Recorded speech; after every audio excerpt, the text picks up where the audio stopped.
तब तुम्हारे अंदर निश्चिंतता होती है कि नहीं नहीं, अभी तो मैं इस भोग को भोगता हूं। परिणाम फिर क्यों नहीं तुम्हारे हृदय में स्फुरित होता कि ये जो हम बर्ताव कर रहे हैं शास्त्र विरुद्ध, इसका क्या फल होगा? वही बुद्धि है जो सत्कार्य के लिए प्रेरित करने की बात करो तो प्रश्न खड़ा कर देती, इसका क्या फल होगा? इतने दिनों से कर रहे हैं, क्या मिला? बहुत बढ़िया, तो इसे विपक्ष में क्यों नहीं करते? जो शास्त्र विरुद्ध आचरणों में लगाती है तो उस समय तुम एकाग्र होकर इससे प्रश्न क्यों नहीं करते बुद्धि से, इसका क्या फल होगा? क्या हुआ? इतने दिन तक करते रहे, क्या मिला? करो ना प्रश्न। तो हमारी उल्टी बुद्धि है। जब हम भगवत कार्य के लिए गुरुजनों के द्वारा, संत महापुरुषों के द्वारा, शास्त्र के द्वारा प्रेरित किए जाते हैं तो बुद्धि प्रश्न खड़ा कर देती, इसका फल क्या होगा? और जब यही बुद्धि असत कार्य के लिए प्रेरित करती है तो आप बेपरवाह रहते हैं। उल्टा हो जाए तो परमार्थ के पथिक बन जाओगे। संत, सदगुरुदेव और शास्त्र के द्वारा जो प्राप्त प्रेरित कर्तव्य है उसमें ये मत सोचो कि इसका फल क्या होगा। उसका फल एक ही होता है, भगवत प्रसन्नता, भगवत प्राप्ति, महासुख। कुछ भी प्रेरित करें हो, तुम्हें केवल उनकी आज्ञा का पालन करना है। साधुते होए न कारज हानि। जो शास्त्र प्रेरित करते हैं तुम्हारी बुद्धि उसका निर्णय नहीं कर सकती, तुम्हें केवल करना है। उसका फल क्या होगा बिल्कुल मत सोचो। उसका फल भगवत प्रसन्नता होगी, भगवत प्राप्ति होगी, ऐसा सुख जहां किंचन मात्र दुख नहीं है। और विपक्ष में विपरीत कदम रखने पर सोचो, एक कदम भी बिना सोचे मत बढ़ाओ। ये जो बुद्धि प्रेरित कर रही, इसका फल क्या होगा? क्या होगा जब हम गुरु आज्ञा का उल्लंघन करेंगे? क्या होगा जब हम शास्त्र विरुद्ध आचरण करेंगे? क्या होगा जब हम मर्यादा उल्लंघन करेंगे? बिना विचारे एक कदम मत रखो। लेकिन इधर विचार करने की आवश्यकता नहीं। जैसे आज्ञा शास्त्र कर रहा है, सदगुरुदेव कर रहे, बिना ही विचार करी शुभ जानी। वहां बिना विचारे जो करे सो पाछे पछताए, काम बिगारो आपनो जग में होत हसाए। कर्मण्येवाधिकारस्ते। तुम केवल जो प्राप्त कर्तव्य कर्म है, वासना के द्वारा प्रेरित और उपासना के द्वारा प्रेरित, दो साधन करने वाले पाए जाते हैं, एक विषयी और एक भागवती। जो वासना से प्रेरित होकर के कर्म करता है वो बंधता चला जाता है, और जो उपासना से प्रेरित होकर के कर्म करता है वो मुक्त होता चला जाता है। उपासना का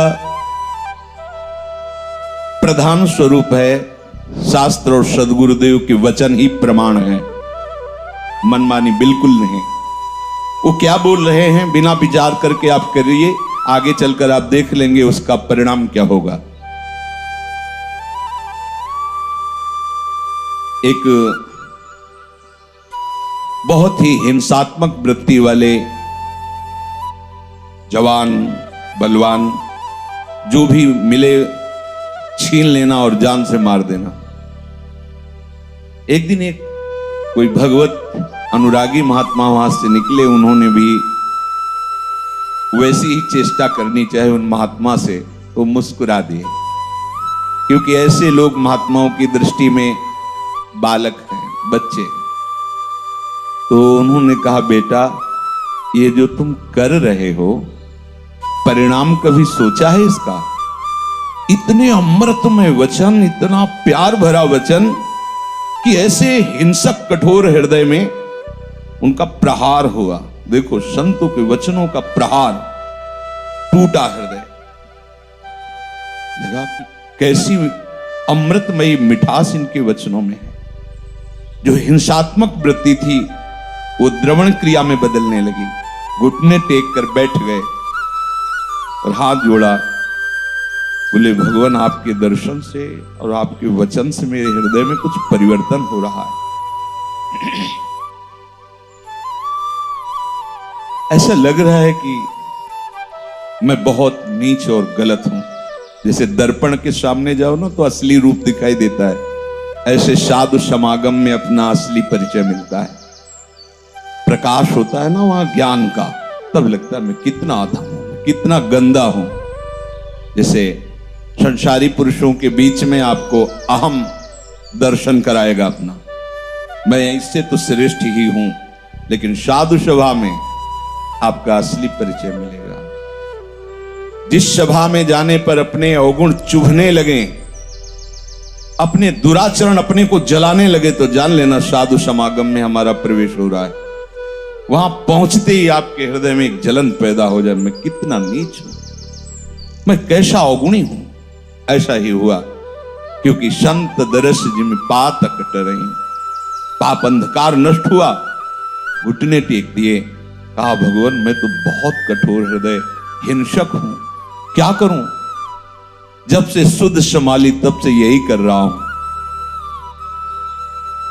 उनका एकमात्र भगवान का आश्रय लेकर भजन करने से कोई भी हो सबका मंगल हो जाता है। भजन साधन तो हो, भजन न होई तामस देहा, हमारी तामसिक वृत्ति तमोगुणी वृत्ति है, मारना हिंसा प्रमाद, ये सब हमारा स्वभाव है। भजन तो होने वाला नहीं। क्या मुझ जैसे राक्षसी वृत्ति वाले का भी कल्याण कोई उपाय है?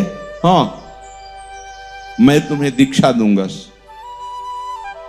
महामहिम भगवान की शरणागति का उपदेश करूंगा, पर पहले तुम्हें तीर्थ यात्रा करनी होगी। जब तुम्हारा हृदय पवित्र हो जाएगा तब हम तुम्हें मंत्र उपदेश करेंगे। प्रायः पद्धति यही है। पूर्व के गुरुजन महापुरुषों को देखा कि शरणागत मंत्र की याचना, तो चलो वृंदावन की दंडवती परिक्रमा लगाओ, पूरी परिक्रमा दंडवती लगा के आओ, फिर बात करेंगे शरणागत मंत्र की।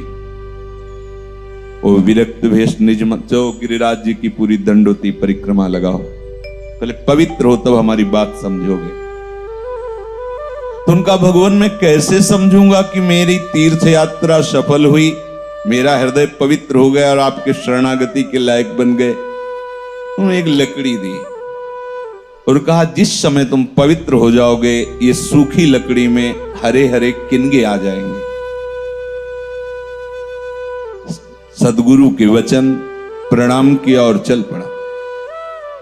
संध्या काल होने पर एक जंगल में बड़ा वृक्ष था, उसके नीचे जाके बैठ गए कि रात्रि पार करेंगे, फिर पूछते पूछते हर तीर्थ में जाएंगे, भ्रमण करेंगे।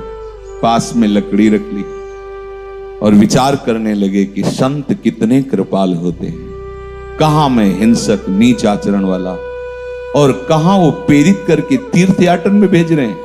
इतने में कुछ आवाजें सुनाई दी वृक्ष के ऊपर से, तो चार बड़े बलवान और प्रवीण चोर, जो चोरी में प्रवीण, वो प्लान बना रहे थे कि ये जो पास में गांव है,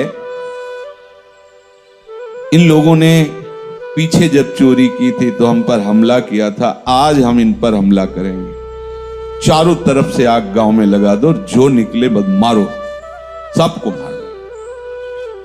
वो बैठे नीचे सुन रहे थे। अब हजारों घर, उनमें हजारों लोग, हजारों पशु पक्षी, गांव में तो सब।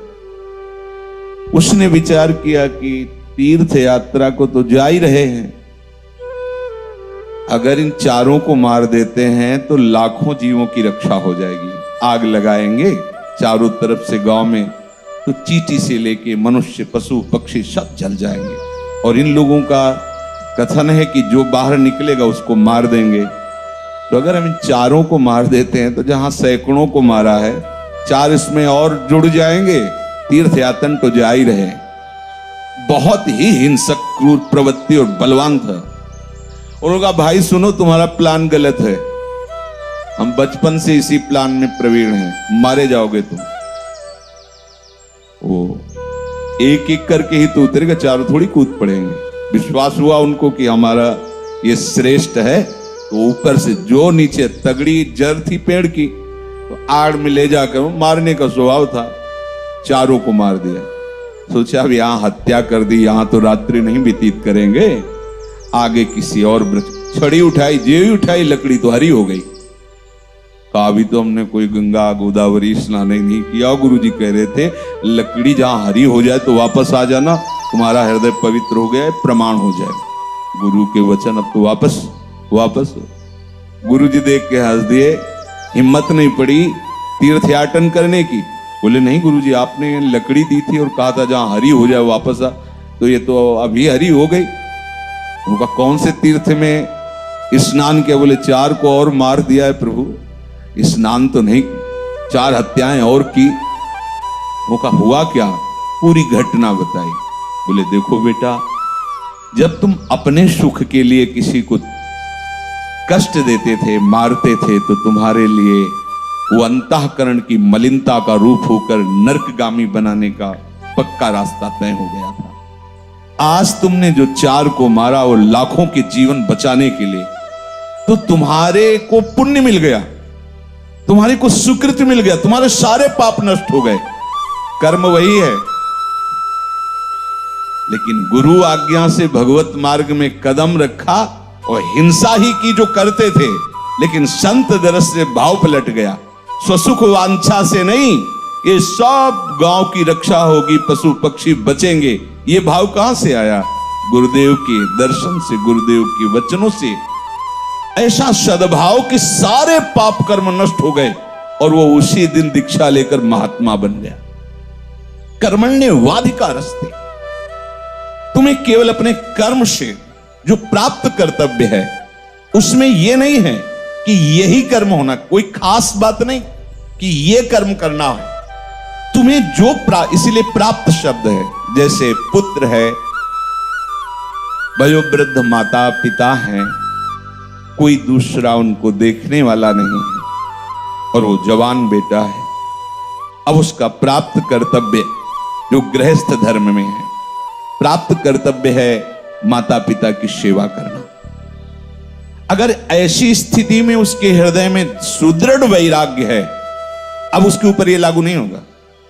जैसे महाप्रभु श्री चैतन्य देव सन्यास के लिए जब सची माता से प्रार्थना की, अनुमति मांगी, तो उन्होंने कहा बेटा घर में कोई दूसरा तो है नहीं, विष्णु प्रिया भी तो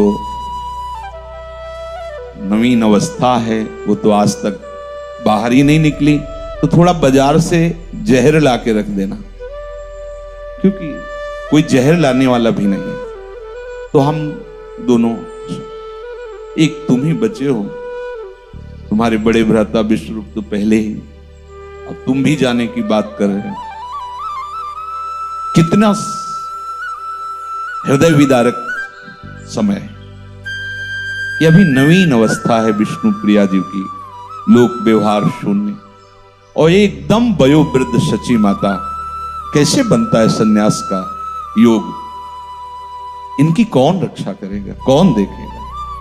विचार किया विश्वंबर भगवान सारे जगत का रक्षा, बस कूद पड़े गंगा जी। ये एक अलग मार्ग है, इस मार्ग के पथिक का एक अलग सिद्धांत है, उसको एक दूसरे में मिलाया न जाए। प्राप्त कर्तव्य भगवत प्रेरित। पंढरपुर में श्री पुंडरीक जी बस अपने माता पिता के आराधना में मगन, कर्मण्येवाधिकारस्ते।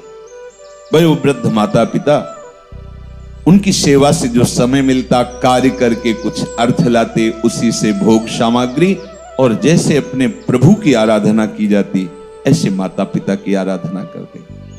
माता पिता कैसा व्यवहार करते हैं, अगर उस भावना से आराधना की जाए तो निपट नहीं पाओगे, पूरी आराधना नहीं हो सफल होगी, विघ्न पड़ जाएगा। हमें कैसा बर्ताव करना है, बस वो हमें सेवा के समय कटुवचन बोलते हैं, हमारी अवहेलना करते हैं, हमें डांटते हैं, पीटते हैं, ये कुछ नहीं देखा जाता। जिसकी हम सेवा करें वो हमारे साथ कैसा बर्ताव कर रहा है ये नहीं देखा जाता, हमें उसके साथ क्या व्यवहार करना है ये देखा जाता है, तभी सेवा धर्म सफल होता है। जो इस भाव से सेवा करता है कि मैं सेवा करूं और उधर से हमें सम्मान प्यार अनुकूलता, वो सेवक नहीं, वो स्वार्थी है, वो व्यापारी है, उसे सेवक नहीं कहते।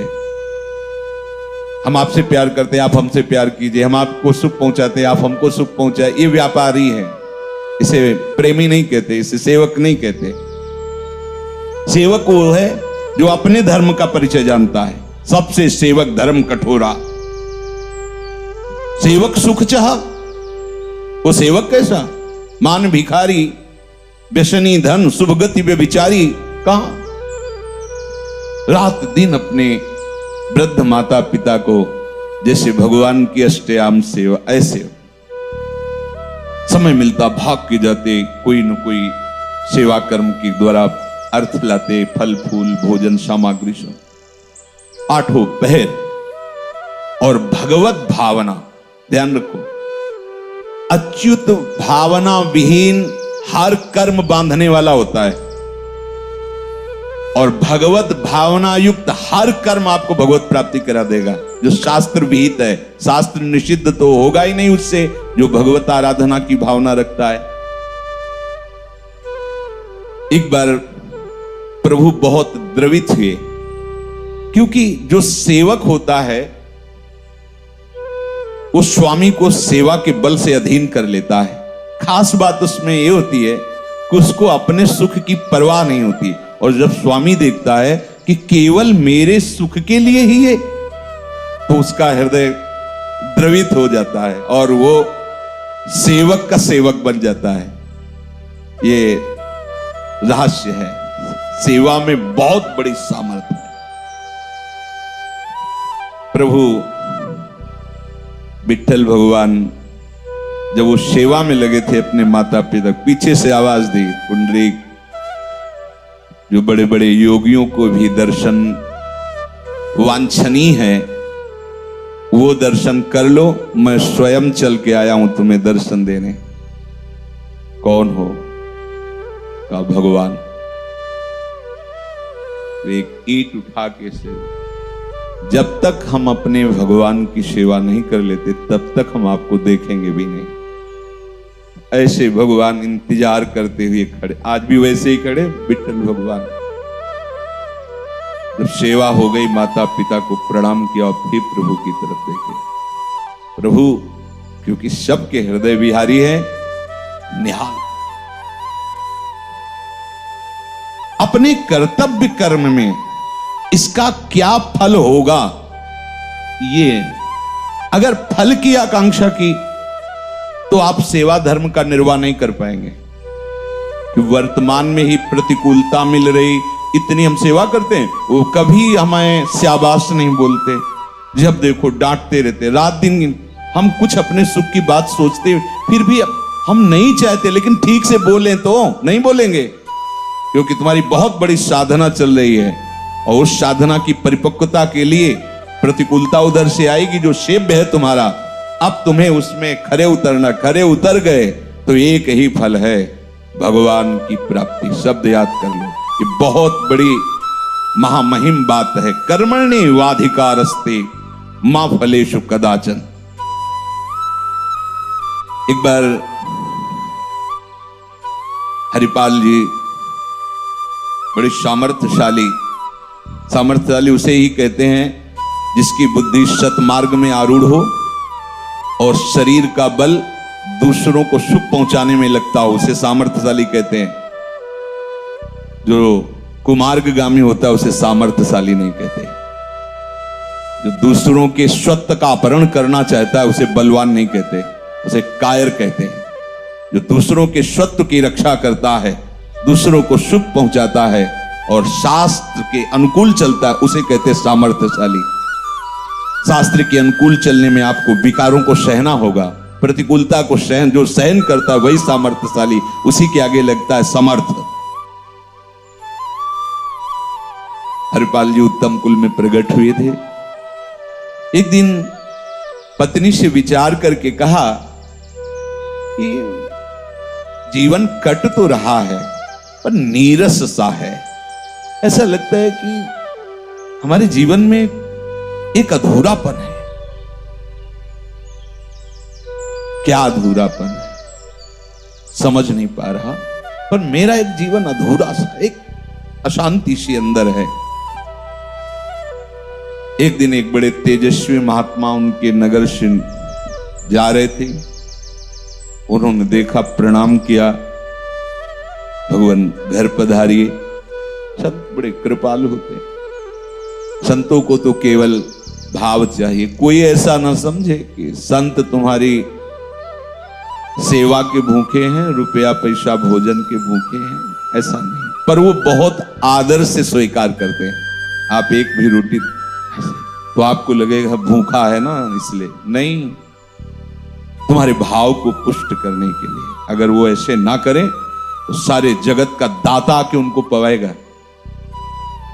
वो भगवान के आश्रित जन हैं, शरीर प्राण मन बुद्धि सब प्रभु को समर्पित किए हुए हैं, पर वो ऐसे करुणा में होते हैं कि जरा सी भी बात के लिए वो रीझ जाते हैं। जरा सा कोई संत और देवताओं को सब संतों को तो इतना ही कर दे तो उनको लगता है इसको परम पद मिल जाए, इसका कल्याण हो जाए, ये भगवान का प्रेमी बन जाए, इसे कभी दुख ना मिले, ऐसी भावना। उनका भगवान घर पधारिए, घर आए, प्रणाम नमस्कार करके, जैसा प्रभु मेरे हृदय में एक अव्यक्त रूप की अशांति रहती है। मन को दिखाया कि क्या मिले तो तुझे शांति मिल जाएगी, पर जो जो चाहिए वो सब है।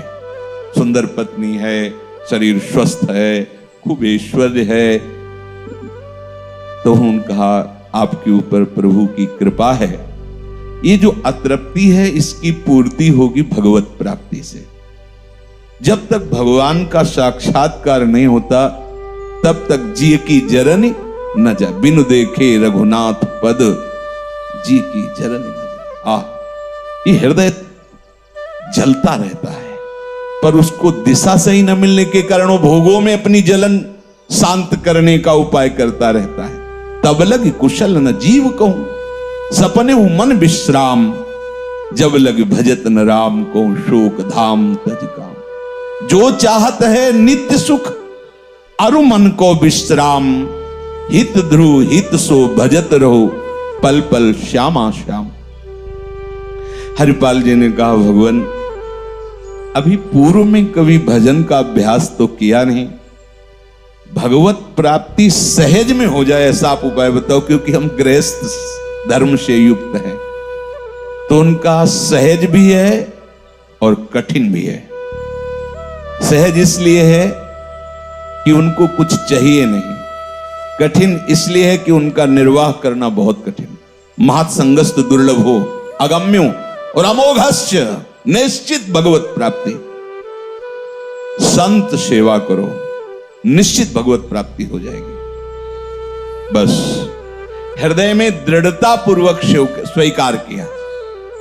पहले ही चर्चा में बताया है कि यदि शास्त्र संत और सदगुरुदेव की आज्ञा के अनुसार प्राप्त कर्तव्य का फल की इच्छा का त्याग करके पालन किया जाए, कर्तव्य कर्म किया जाए, तो उसका एक ही फल होता है, भगवत प्राप्ति।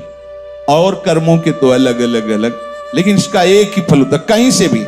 जैसे उस चोर की बात बताई, पुंडरीक जी की बात बताई, अब हरिपाल जी, उनके गुरुदेव ने कहा जहां ये जेवे, हरि कहते हैं कि जहां मेरे भक्तों को आदर दिया जाता है और उनको भोग प्रसाद पवाया जाता है, तो जहां ये जेवे तहां मैं जेऊं, जहां सोवे तहां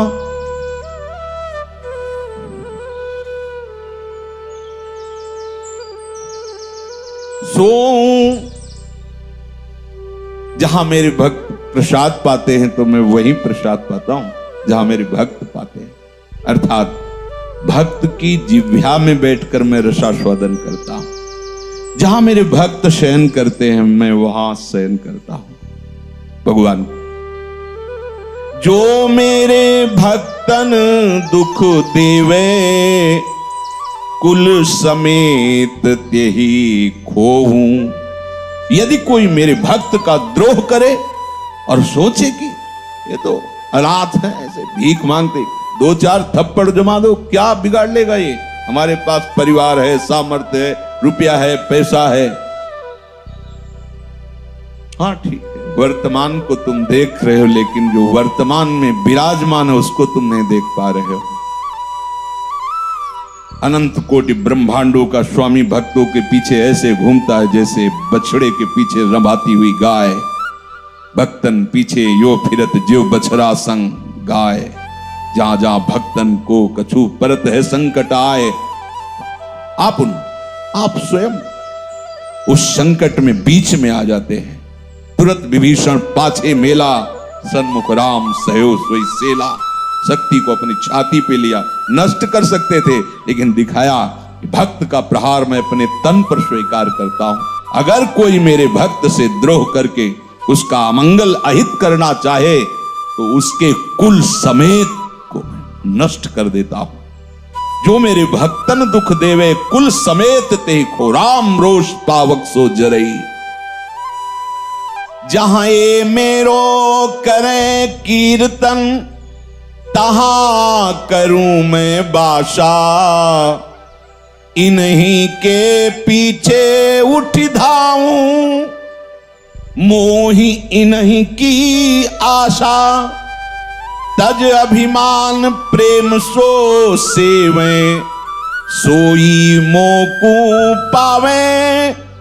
कहत कबीर भक्ति की महिमा, हरि अपने मुख गावे। जहां मेरे भक्त मेरा नाम कीर्तन करते हुए वहां मैं निरंतर वास करता हूं। जहां भक्तजन प्रफुल्लित हृदय से प्रभु के गुण का कीर्तन, नाम का कीर्तन, उनकी महिमा का गान करते, भगवान कहते वहां मैं निरंतर वास करता। नाहम बसामि वैकुंठे योगी नाम च हृदय मदभक्ता यत्र गायंती तत्र तिष्ठामि नारद। जहां मेरे भक्त मेरा कीर्तन करते वहां मैं वास करता हूं। मुझे ढूंढना है तो मैं भक्तों के पीछे हूं, ढूंढ लो। भगवान परिचय बता रहे। निरपेक्षम मुनिम शांतम निर्वैरम समदर्शनम अनुब्रजाम्य हम नित्यम पूये त्यंगुरेणुवी। जहां जहां मेरे भक्त चरण रखते हुए जाते उनके पीछे मैं हूं। अनुब्रजाम्य मैं उनकी चरण रज लेने के लिए पीछे पीछे जाता। इन्हीं के पीछे उठ धाऊं, मोहि इन्हीं की आशा। एक ही मेरे अंदर आशा रहती है, मेरा भक्त। जैसे मां को एक ही आशा रहती है कि मेरा बच्चा सुखी रहे, स्वस्थ रहे, आनंदित रहे। तज अभिमान प्रेम सो सेवें। जो अभिमान का त्याग करके ऐसे मेरे भक्तों की सेवा करते हैं, सोई मोकू पावें, वही मुझको पाते हैं। भक्तों की महिमा स्वयं हरि अपने श्रीमुख से गान करते हैं। सब बड़े बड़े महापुरुषों के चरित्रों में देखा गया। तो गुरुदेव ने हरिपाल जी को प्रेरित किया कि यदि आपके अंदर ऐसी बात है और आप भगवत प्राप्ति करना चाहते हैं तो एक उपाय है, संत सेवा कीजिए। भक्तनी के संग भगवान ऐसे फिरो करें, जैसे बच्च संग फिरे नेहवती गाई है। हरिपाल नाम विप्रधाम में जन्म लियो, कियो अनुराग साधु दई स्त्री लुटाई है। केतिक हजार ले बाजार के कारज, खवाए गरज ना सरे कियो चोरी को उपाय है। विमुख को लेत हरिदास को न दुख देत, आए संत द्वार तिया संग बतराई है। पत्नी सहित ये नियम ले लिया जो गुरुदेव ने बताया भगवत प्राप्ति का उपाय, संत सेवा। आज से अब हमारे जीवन का उद्देश्य एक ही होगा, संत सेवा।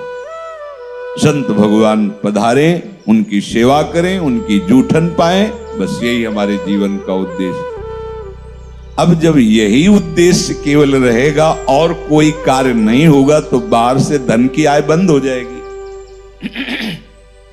और भक्तों को क्या है, आप थोड़ी श्रद्धा केवल कर लीजिए, वो तो एक संत पाके जाएगा तो चार संत भगवान से आपस में बात कर, बड़ा श्रद्धालु है, बड़ा सात्विक, भोजन पाने से भजन की स्फूर्ति होती। अब संतों की मंडली आने लगी, उन्हें तो भाव चाहिए, श्रद्धा चाहिए, दृढ़ निश्चय किया कि आज से हम संत सेवा में अपना जीवन व्यतीत करेंगे। अब संतों की मंडली आ रही, कढ़ाई चढ़ी हुई है, खूब सुंदर सुंदर भोग पकवान बनते, ठाकुर जी का भोग लगता है। संत मंडली नाम कीर्तन गुण कीर्तन करते हुए वहां वास करती, कई कई दिन मंडलियां वास करती।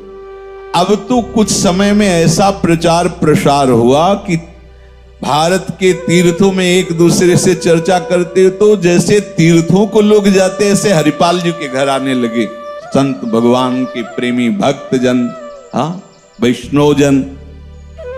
जैसे जैसे सेवा होती वैसे वैसे इनके यश का विस्तार होता। बिस्तरे सब जग विमल कीरति साधु संगति ना टरे।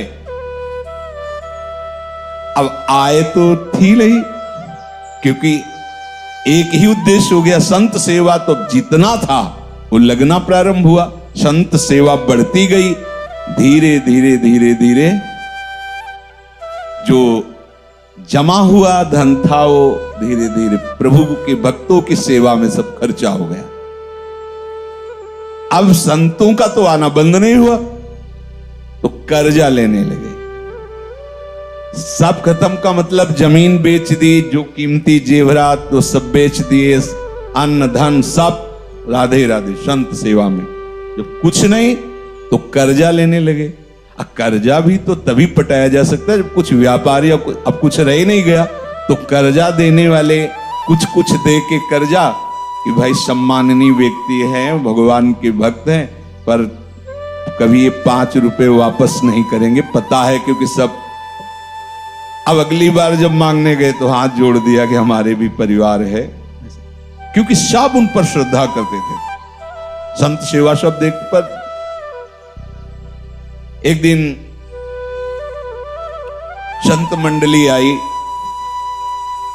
हरिपाल जी अपनी पत्नी के समीप जाके कहा कि हमें ऐसा लगता है कि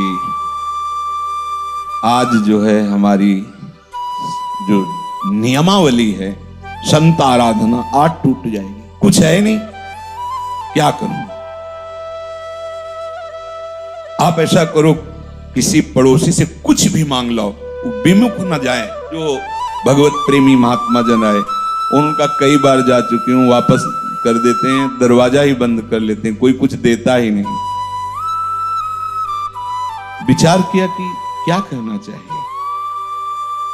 कोई कर्ज नहीं देता, कोई व्यवहार में भी नहीं देता, और घर में कुछ है नहीं, संतों का कैसे सेवन करें। मन में विचार किया कि बल तो है ना, बहुत बड़ा जंगल पड़ता था गांव के, होते हैं 10-10 किलोमीटर में दूर दूर गांव, इस गांव से उस गांव में जाने के लिए जंगल पार करना।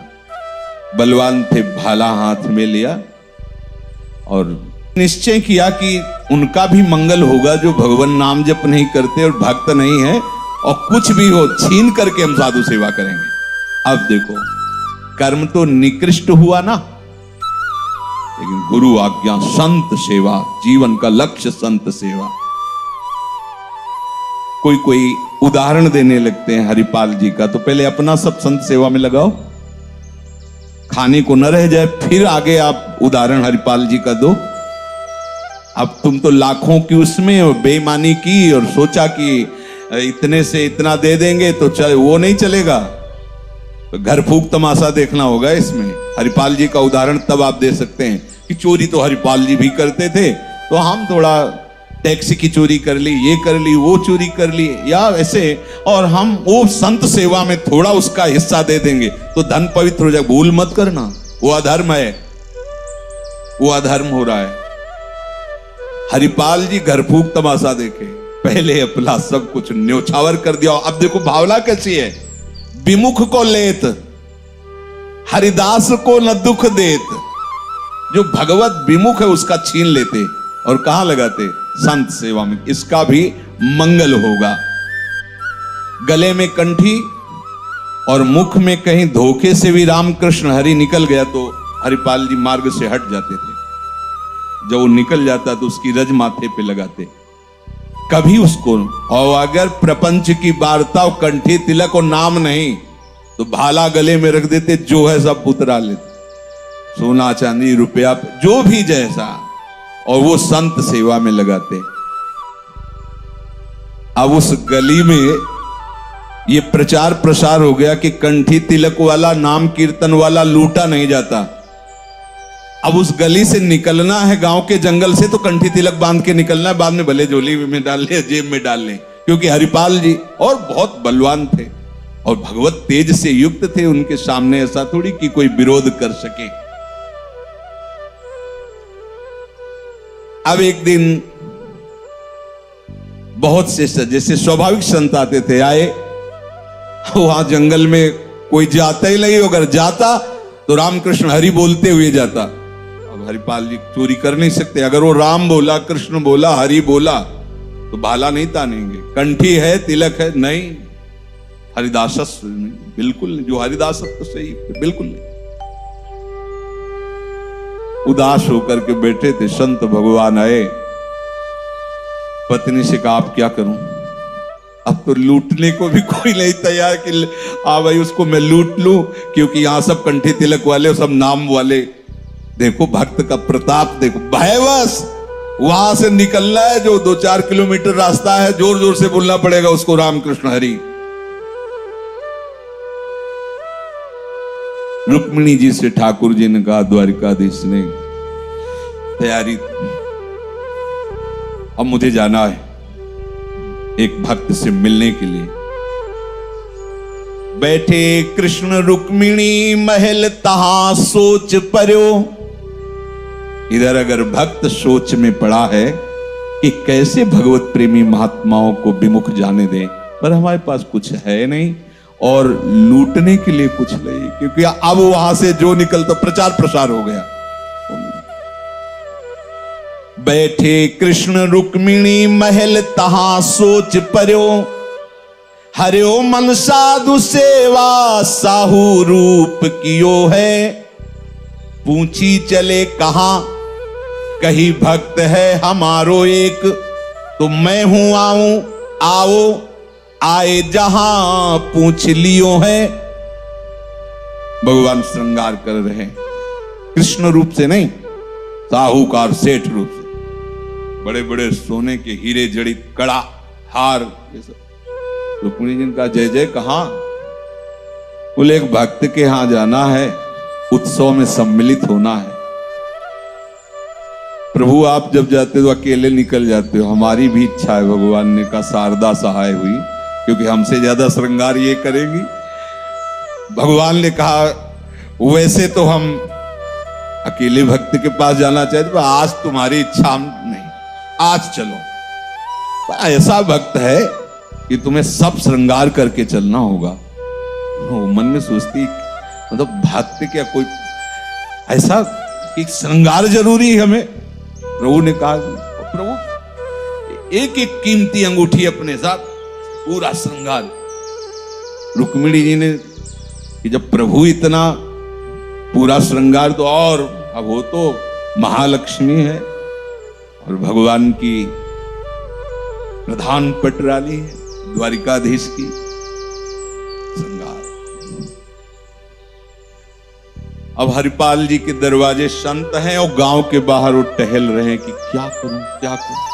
वहीं आए, साहूकार का रूप रखे ऐसे, और ओए भैया हमें जंगल पार करना, सुनते यहां कोई बहुत कठोर हृदय वाला चोर जो है इधर चोरी करता है, तो आप देख के लगते हो कि आप रक्षा कर सकते हो, हमें बाहर पहुंचा सकते हो। हरिपाल जी ने कहा भगवान बड़ी कृपा की, बड़ी कृपा की। हाँ बिल्कुल पहुंचा देंगे, जहां कहोगे वहां पहुंचा देंगे। बोले हम ऐसे फ्री काम नहीं लेते, हम कुछ मुद्रा देंगे जब आप जंगल पार कर दोगे। बोले पहले दो, हमारे यहाँ अतिथि आए हैं, बिल्कुल हम सुरक्षित आपको पहुंचा देंगे, लाओ। तो कुछ स्वर्ण मुद्राएं दी, बड़े प्रसन्न गए। यार प्रभु कैसे लाज रखते हैं, मैं तो परेशान डोल रहा था। क्या आयो, पत्नी से कहा भगवान ने बात बता दी, देखो एक सेठ फंसा है, उसको पार करना है, उसने मुद्रा, तुम लाओ दाल चावल और रोटी बनाओ, संतों को पोहा, हम इनको पार करके आते हैं। भाला ले आओ, कहा आगे आगे तुम चलो, पीछे हम चलते हैं। रास्ते में चले। प्रभु ने रुक्मिणी जी से इशारा, एक भी भागवतिक चर्चा नहीं होनी चाहिए, धीरे से कहा। अरे प्रभु ऐसा, ना भक्त की ना भगवान की कोई चर्चा नहीं, बस वही जैसे एक सेठ साहूकार चर्चा करते, उस खाते बही खाते में इतने करोड़, उसमें वो होता ऐसा, वो ऐसा। हरिपाल जी का बात बन गई है, इतनी सोना चांदी, उस सब हीरा जवाहरात पे एक बार भी रामकृष्ण हरि नहीं बोल रहे। और गौर से देखा तो हार गले में थे, तुलसी की माला नहीं थी, कहीं कोई तिलक नहीं। वो भगवान आज तो माला माल कर दिए। बीच जंगल में पहुंचे, भाला निकाला, रुक्मिणी जी के होश उड़ गए कि प्रभु के सामने कोई भाला तान के खड़ा हो। उतार सब। प्रभु तो मतलब उनको कहना था, प्रभु। हरिपाल जी ने अपना ऊपर का वस्त्र ऐसे डाल सा, भगवान रुक्मिणी जी भगवान की तरफ, उतार दो, इसी में भलाई है, उतार सब रखो इसमें। रुक्मिणी जी की जो एक अंगूठी थी वो प्रभु ने उनको पहनाई थी, वो बहुत प्राण प्यारी थी।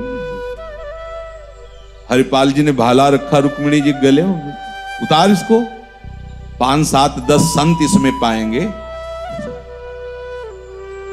रुक्मिणी जी भगवान की तरफ भेजती, सुदर्शन चक्र को बुलाओ। भगवान कहते इस समय नहीं आएगा सुदर्शन चक्र, हम कुछ नहीं कर सकते। अगर बचना चाहती हो भाले से तो अंगूठी उतार के। और रुक्मिणी जी को तो आज हो क्या गया है प्रभु को, अनंत शक्तियों के स्वामी, और एक साधारण मनुष्य भाला गले में था, कुछ नहीं कर रहे। जब अंगूठी उतार के रखी तो प्रभु के कपोल गीले थे। रुक्मिणी जी ने देखा, बोले प्रभु वैसे ही हम आश्चर्यचकित हैं ये व्यवहार देख करके, और आप नेत्रों से बात करें, मानो उन्होंने कहा कि सुना नहीं, एक अंगूठी में 5-7 भक्त पाए, ये वही भक्त जिसके दर्शन कराने के लिए लाए, ये अपने लिए नहीं, ये मेरे लाडले वैरागी भक्तों के लिए कर रहा है। भगवान हरिपाल जी से कहा कि देखो हमारी तरफ। ये ही देखा श्री रुक्मिणी जी और द्वारिका,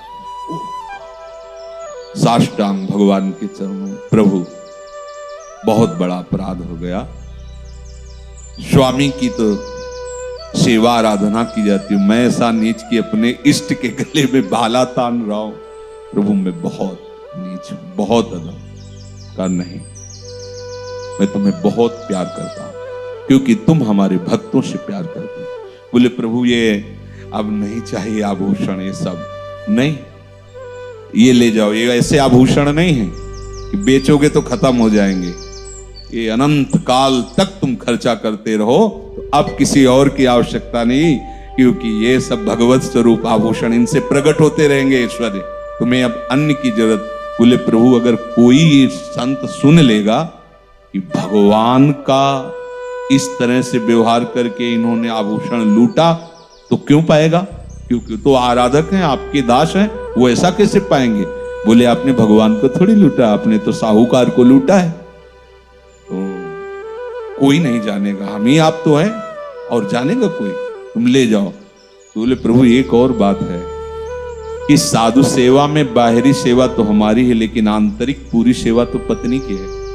प्रभु हमें तो आपका दर्शन हो गया, लेकिन जो सेवा का आधार है, अगर वो ना संतों को दुलार करें, बना के पवाएं मां की तरह, तो प्रभु हम ला के सामग्री दे देते, कैसे हो पाता। तो प्रभु उनके साथ घर आए, पत्नी को दर्शन दिया और उनसे सेवा, भगवान को भोग पवाया दोनों ने अपने हाथों से।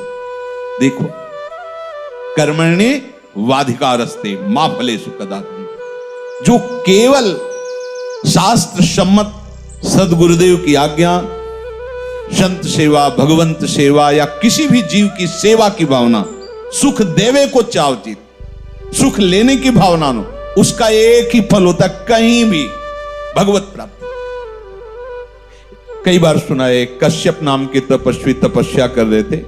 एक कश्यप अदिति, वो कश्यप नहीं, ये दूसरे महात्मा थे।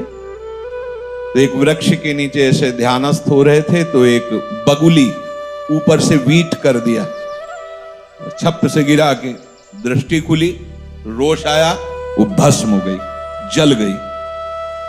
लगा कि हां गलत हो गया। तपस्या का प्रयोग दूसरों को सुख देने के लिए किया जाता है। सर्वमंगल जो तपस्वी जन है, जो भजनानंदी जन है, उनका भजन तभी माना जाता है जब सर्वे भवन्तु सुखिना सर्वे सन्तु निरामया, सब सुखी रहें, सब निरोग रहें। यह है उनका भजन। भले किसी गुफा में बैठ के करो या समाज में करो, तुम्हारे द्वारा जगत मंगल होना चाहिए। साधु का यही स्वरूप है, तपस्वी का यही स्वरूप। अगर अपने तपस्या का प्रयोग अभिमान करके किसी को नीचा दिखाने के लिए करे तो उसकी तपस्या का हरण हो जाता है। क्या कर पाए दुर्वासा जी? भारी तपस्वी हैं, लेकिन भक्त को नीचा दिखाने की वृत्ति भगाया त्रिभुवन में सुदर्शन चक्र ने। अब वो उठे गर्व से और भिक्षा मांगने के लिए गए। कर्मण्येवाधिकारस्ते। अब जिस घर में गए वो अपने पति को भगवान मानकर आठों पहर उनकी सेवा में, पति को वहां जैसे माता पिता को मान, यहां संत को मान, पति को भगवान मान करके आवाज लगाई, भिक्षाम दे। तुरंत बाहर आई। अच्छा भगवान, कुछ क्षण द्वार पर रुकी, अभी मैं भिक्षा लाई। वो जेव ही अंदर गई तो दूसरे दरवाजे से जेव ही पति आए, हाथ जोड़ करके नमस्कार करना, आसन पे बैठाना, उनको जल पिलाना। ऐसा जो विश्राम मुद्रा में, तब कहा आपके गृह के दरवाजे पर कोई भिक्षुक आए थे, उनको भिक्षा दे आए? बोले अवश्य अवश्य अवश्य दे आई। वो भिक्षा लेके गई। काफी देर से खड़े थे, बड़ा रोष प्रकट किया, तुम जानती नहीं हो मुझे? कह दिया अभी आ रहे हो, इतना विलंब कर। तुम हाथ जोड़ के कहा भगवान, हमारे प्राणनाथ पतिदेव आ गए थे तो उनको जल आदि पिलाने में विलंब हुआ, यदि आपको ऐसा लग रहा हो तो क्षमा कीजिए। क्षमा नहीं तुम मुझे बोले जानते हैं, हम अपने पति सेवा के बल से जानती हैं, तुम ये समझ लो मैं पेड़ की बगुली नहीं हूं कि तुम देखोगे वो भस्म हो जाएंगे, अभी कच्चे हो तुम। होश उड़ गए, क्योंकि बगुली वाली बात तो केवल वही जानते थे, दूसरा तो जानता नहीं था। एकदम कांप पड़े। उनका देवी तुम्हें कैसे पता चला ऐसा? तो उनका मैं अपने पति को भगवान मानती हूं और रात दिन भगवत भाव से उनकी सेवा करती हूं। इसके प्रभाव से मुझे तीनों कालों का ज्ञान है। तुम क्या कर रहे हो, क्या करते थे, क्या करोगे आगे, सब मुझे पता है। जाओ। वो एक कसाई हैं, उनके पास जाओ, जब वो तुम्हें ज्ञान देंगे तब तुम्हारा ज्ञान हरण होगा। जाओ। बताया अमुक स्थान अमुक जगह गए, वो मांस बेचे। कितना चाहिए? जितना चाहिए। उनका ये क्या बताएगा ऐसा कार्य करने? कर्मण्येवाधिकारस्ते, जो कर्म जहां है भगवत स्वरूप कर लो, सब मंगल हो जाएगा। ये कोई भगवत स्वरूप है? सदन कसाई आदि तो प्रसिद्ध हैं भगवत भक्तों में। ऐसी महिमा थी कि 1 किलो तो शालिग्राम 1 किलो हो गए, 5 किलो तो वही शालिग्राम 5 किलो हो गए। देख लो भगवान इधर क्या है और इधर भगवान पलड़े में। भाव और भक्ति का बहुत बड़ा कर्मण्येवाधिकारस्ते। ये गए वहां, देख करके घृणा हुई, चलने लगे तो उनका रुको। अमुक गांव की उस पतिव्रता पत्नी ने बिना फोन का फोन, या और आश्चर्यचकित हुए कि ये बात तो केवल हम वो जानते, उस समय फोन तो था नहीं कि नंबर मिला, हेलो मैं भेज रही हूं मिल लेना, ऐसा तो था नहीं। तो उनका ये आपको कैसे पता चला? बोले पहले हम अपने ग्राहक रूपी भगवान की पूजा कर ले, फिर हम आपसे बात करें। खड़े रहिए, जितना जिसको देख लो कार्य क्या है और स्थिति क्या है, त्रिकालज्ञ है। घर ले गए, जाके बैठा उनका, तुम इतना ये निंदनीय कार्य है फिर भी आपको इतना पवित्र ज्ञान, तो उनका ये हमारे कुल का कर्म है, ये कर्म है। और इसे भगवत स्वरूप कर, हम किसी जीव की हत्या नहीं करते, पर जहां से मांस मिलता वहां से लाके बेचते हैं, हमारा कर्म है। और अपने परिवार को भगवत स्वरूप मान करके सेवा करते हैं और हर गड़ासे में नाम जप करते हैं। ये देखो भगवान ने आगे चलकर इस श्लोक में कहा है कि जो परधर्मो भयावह, अपना अगर धर्म ऐसा लगता है कि दूसरे से कमजोर, तो अपना श्रेष्ठ है, लेकिन पर धर्मो भयावा, दूसरा फिर भय प्रदान कर। स्वधर्मो निधनो श्रेय पर धर्मो भयावह। जो भी कार्य भगवत स्वरूप समझ करके दूसरों के सुख के लिए किया जाए, वही ज्ञान विज्ञान सब प्रकट हो जाता है। अपने पति की सेवा करने के कारण उसको भगवत भाव होने त्रिकालज्ञ है। ये अपने कुल का कर्तव्य करते हुए हर उसमें नाम जप कर रहा है और सब में प्रभु की भावना कर रहा है, ये महात्मा है।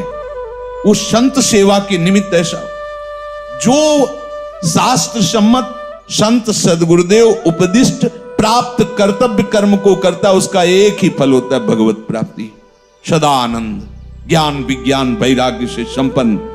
यदि हम भगवान की इस बात को समझें तो हमको जो जहां है, आप व्यापार करते हो, नौकरी करते हो, किसानी करते हो, गृहस्थी में जहां भी जो भी हो, उसे भगवान की सेवा मानकर दूसरों को सुख प्रदान करने की भावना से वहीं भगवत प्राप्ति हो जाएगी। पर साथ में भगवत भावना और भगवत स्मरण।